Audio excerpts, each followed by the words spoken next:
السلام علیکم ورحمۃ اللہ وبرکاتہ۔ امید ہے کہ آپ تمام ہی حضرات خیریت سے ہوں گے۔ فرائیڈے کمنٹ باکس کے ایک نئے ایپیسوڈ کے ساتھ میں مفتی خالد قاسمی اپنے تمام بھائیوں بہنوں اور دوستوں احباب کی خدمت میں حاضر ہوں اور آپ کا تہہ دل سے استقبال کرتا ہوں اور امید کرتا ہوں کہ آپ تمام ہی حضرات خیریت سے ہوں گے۔ فرائیڈے کمنٹ باکس کا ایپیسوڈ شروع کیا جا رہا ہے۔ آج جو ہم نے پہلا سوال لیا ہے، یہ سوال ہے عفیفہ صالحہ دہلی کی طرف سے، کہہ رہی ہیں کہ مفتی صاحب میرا ایگزام کا رزلٹ آنے والا ہے، اس کے لیے کوئی دعا بتا دیجئے۔ یہ انہوں نے سوال کیا ہے تو اس کا جواب یہ ہے کہ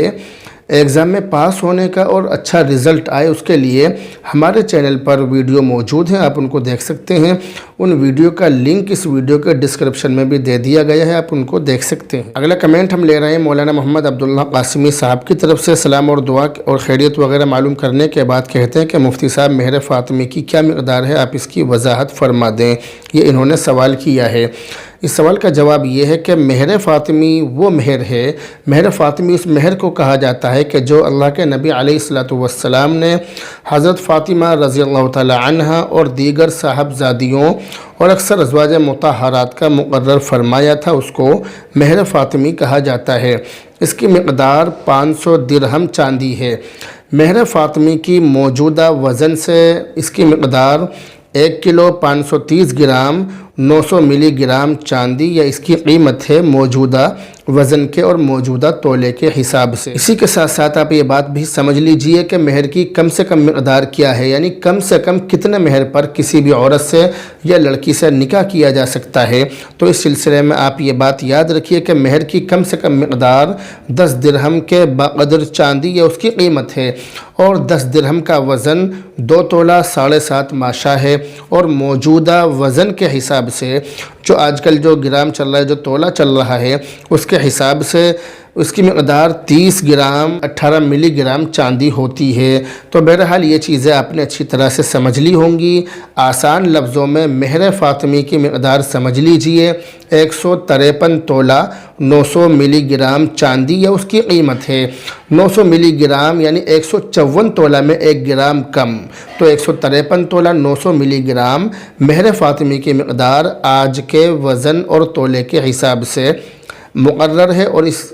اس حساب سے دی جائے گی۔ دوسرا سوال انہوں نے یہ کیا ہے کہ مفتی صاحب جمعہ کے صحیح ہونے کی کیا کیا شرطیں ہیں؟ یاد رکھیے کہ جمعہ کے صحیح ہونے کی یہ 5 شرطیں ہیں۔ سب سے پہلی شرط یہ ہے کہ شہر یا قصبہ یا اس کی حدود ہونا، اس کی حد ہونا، اور دوسری شرط ہے کہ ظہر کا وقت ہونا، یعنی ظہر کے وقت میں ہی جمعہ پڑھا جائے گا، جمعہ پڑھنا پڑے گا، اور تیسری شرط یہ ہے کہ ظہر کے وقت میں جمعہ کی نماز سے پہلے خطبہ ہونا۔ اسی طرح سے چوتھی شرط یہ ہے کہ جماعت یعنی امام کے علاوہ کم سے کم 3 بالغ مردوں کا خطبے کی شروعات سے خطبے کی ابتدا سے پہلی رکعت کے سجدے تک موجود ہونا۔ پانچویں اور آخری شرط یہ ہے اذن عام ہونا، یعنی نماز قائم کرنے والوں کی طرف سے نماز میں آنے والوں کی اجازت کے ساتھ نماز جمعہ ادا کرنا اور اس کے اندر کسی طرح کی پابندی نہ ہونا، یعنی ایک عام اجازت دینا، ایک عام اجازت ہونا کہ کوئی بھی شخص آ کر جمعہ کی نماز پڑھ سکتا ہے۔ یہ جو موجودہ حالات چل رہے ہیں، ان حالات میں ظاہری تدابیر اختیار کرنے کے ساتھ ساتھ مسجدوں کو آباد رکھنے اور اللہ کی طرف رجوع کرنے کی فکر زیادہ سے زیادہ ہونی چاہیے۔ لیکن ہاں، اگر کہیں حکومت کی طرف سے مسجدوں میں باجماعت نمازوں پر پابندی ہو تو ایسی صورت میں اپنے اپنے گھروں وغیرہ پر باجماعت نمازوں کے اہتمام کی کوشش کرنی چاہیے۔ اور جمعہ کی نماز کے لیے چونکہ شریعت میں جماعت کی شرط ہے، اس لیے شہر میں یا فنائے شہر میں، شہر کے اطراف میں یا بڑی بستی میں گھر یا کسی اور مقام پر جہاں بھی کوئی جگہ مل جائے، جہاں بھی کوئی ایسی جگہ ہو کہ جہاں پر نماز کی جا سکتی ہو، تو ایسی جگہ پر امام کے علاوہ کم سے کم 3 بالغ مرد نمازی ہوں، اور جمعہ قائم کرنے والوں کی طرف سے دوسرے آنے والوں کو نماز میں شرکت کرنے کی ممانعت نہ ہو، ان کے لیے اس بات کی پابندی نہ ہو کہ جس کو ہم چاہیں گے وہی آئے گا، اس طرح کی پابندی نہ ہو، ورنہ جمعہ قائم نہیں ہوگا، جمعہ مانا نہیں جائے گا۔ اور جس جگہ پر نماز قائم ہو وہاں کا دروازہ کھلا ہوا ہو تو نماز جمعہ وہاں پر ادا کی جا سکتی ہے۔ تیسرا سوال انہوں نے یہ کیا ہے کہ مفتی صاحب دو نمازوں کو ایک ساتھ پڑھنا کیسا ہے، یہ انہوں نے سوال کیا ہے۔ یاد رکھیے کہ نمازوں کے اوقات قرآن و حدیث میں بہت زیادہ وضاحت کے ساتھ بیان کیے گئے ہیں، ان میں کسی قسم کی تقدیم اور تاخیر یہ جائز نہیں ہے۔ آگے پیچھے کر دینا، وقت کے بعد پڑھنا یا پہلے پڑھنا بغیر کسی عذر کے، بغیر کسی مجبوری کے، یہ ہرگز جائز نہیں ہے۔ چنانچہ قرآن کریم کے اندر اللہ تعالیٰ نے ارشاد فرمایا ان الصلاۃ کانت علی المؤمنین کتابا موقوتا، کہ بے شک نماز مسلمانوں پر مقررہ اوقات میں فرض ہے۔ ہر نماز کی ابتدا کا وقت بھی مقرر ہے اور انتہا کا بھی وقت مقرر ہے۔ نماز کا وقت کب شروع ہو رہا ہے اور کب ختم ہوگا، یہ تمام چیزیں مقرر ہیں، چاہے وہ فجر کی نماز ہو، ظہر کی نماز ہو، عصر کی نماز ہو، یا مغرب کی نماز ہو، یا عشاء کی نماز ہو، یا جمعہ کی نماز ہو، کوئی سی بھی نماز ہو، سب نمازوں کا اوقات متعین ہے کہ کس وقت اس نماز کا وقت شروع ہو رہا ہے اور کب ختم ہو رہا ہے۔ اسی طرح مزدلفہ میں مغرب اور عشاء جمع کرنے کے علاوہ عرفہ میں ظہر اور عصر کی نماز جمع کرنا، یہ آپ صلی اللہ علیہ وسلم اور صحابہ کرام رضوان اللہ تعالی علیہم اجمعین سے ثابت ہے۔ اس کے علاوہ کسی بھی موقع پر نماز کو وقت داخل ہونے سے پہلے ادا کرنا یا بغیر کسی مجبوری کے وقت گزرنے کے بعد ادا کرنا یہ ثابت نہیں ہے۔ اسی سے خلفائے راشدین حضرت ابو بکر صدیق رضی اللہ تعالی عنہ، حضرت عمر فاروق رضی اللہ تعالی عنہ، اور حضرت عثمان رضی اللہ تعالی عنہ، اور حضرت علی کرم اللہ وجہ رضی اللہ تعالی عنہ، ان تمام حضرات کا عمل بھی یہی تھا اور اسی پر وہ مواظبت بھی کیا کرتے تھے، مواظبت کے ساتھ اس پر عمل پیرا تھے۔ بتلانے کا مقصد یہ ہے کہ کسی بھی نماز کو وقت سے پہلے ادا کر لینا یہ جائز نہیں ہے، اور وقت گزارنے کے بعد بغیر کسی مجبوری کے پڑھنا یہ بھی جائز نہیں ہے۔ مزدلفہ اور عرفہ میں مغرب اور عشاء، اور عرفہ میں ظہر اور عصر کی نماز کا معاملہ اس سے الگ ہے۔ ان آیات مبارکہ اور احادیث مبارکہ سے اور صحابہ کرام کے عمل سے یہ بات ثابت ہوتی ہے کہ کسی بھی نماز کو تقدیم و تاخیر کے ساتھ پڑھنا یہ جائز نہیں ہے، ان میں کسی بھی طرح کی تقدیم و تاخیر نہیں کی جا سکتی ہے۔ نمازوں کو ان کے مقررہ وقتوں میں ہی پڑھنا چاہیے۔ اس میں اور بھی بہت زیادہ تفصیلات ہیں جن کو آپ حدیث کی کتابوں میں دیکھ سکتے ہیں۔ طوالت کی وجہ سے، یعنی ویڈیو بہت زیادہ لمبی ہو جائے گی، اس وجہ سے ان تمام چیزوں کو یہاں پر بیان نہیں کیا جا رہا ہے۔ اگلا کمنٹ محمد ذاکر عباسی شہید نگر غازی آباد کی طرف سے کہہ رہے ہیں کہ ہماری امی کا انتقال ہو گیا تھا، شب برات پر 1 سال ہو جائے گا، ہمیں 1 سال ہونے پر نیاز فاتحہ دلانی ہے، ایصال ثواب پہنچانا ہے، برائے مہربانی بتا دیجئے کہ کیسے کریں، نیاز اور فاتحہ کا صحیح طریقہ کیا ہے یہ بتلا دیجئے۔ یاد رکھیے کہ نیاز کے کئی معنی ہیں، جن میں سے نیاز کا ایک معنی عرف میں یہ بھی ہے کہ لوگ بزرگوں کے ایصال ثواب کے لیے یا اپنے فوت شدہ رشتہ داروں کے لیے کھانا وغیرہ بنوا کر اس پر فاتحہ پڑھ کر اسے تقسیم کرتے ہیں، تو اس کا شرعی حکم یہ ہے کہ اگر یہ نیاز انہی بزرگوں کے نام کی ہو، یعنی اس سے ان بزرگوں کا تقرب حاصل کرنا مقصد ہو، ان کے قریب پہنچنا مقصد ہو کہ ہم ان کاموں کو کر کے ان بزرگوں کے قریب پہنچ جائیں گے، ان کا تقرب حاصل کرنا مقصد ہو، تو ایسی صورت میں یہ چیز بالکل حرام ہے، اس کا کھانا بھی حرام ہے، کیونکہ یہ چیز یہ نظر لغیر اللہ ہے، یعنی اللہ کے علاوہ کسی اور کے لیے نظر ماننا ہے جو کہ شریعت میں جائز نہیں ہے۔ اور اگر یہ نیاز اللہ کی رضا کے لیے ہو، صرف اس کا ثواب بزرگوں یا فوت شدہ لوگوں کو پہنچایا جائے، تو اس کے جائز ہونے کے لیے بھی چند باتوں کا دھیان رکھنا ضروری ہے۔ یعنی اگر ہم نظر تو اللہ کے لیے کر رہے ہوں، جو ہم وہ فاتحہ وغیرہ جو کھانا وغیرہ بنوا رہے ہیں، اگر وہ اللہ کے لیے بنوا رہے ہیں اور مقصد یہ کہ یہ کام اللہ کے لیے کر رہے ہیں، مگر اس سے ہمارے فلاں مرحوم کو ثواب پہنچ جائے یا فلاں بزرگ کو ثواب پہنچ جائے، تو یہ جائز ہے چند شرطوں کے ساتھ۔ اس کے اندر چند باتوں کا دھیان رکھنا ضروری ہے۔ سب سے پہلی چیز یہ ہے کہ اس کے لیے کوئی تاریخ ہمیشہ کے لیے مقرر نہ کی جائے، یعنی کسی دن کی تخصیص نہ کی جائے۔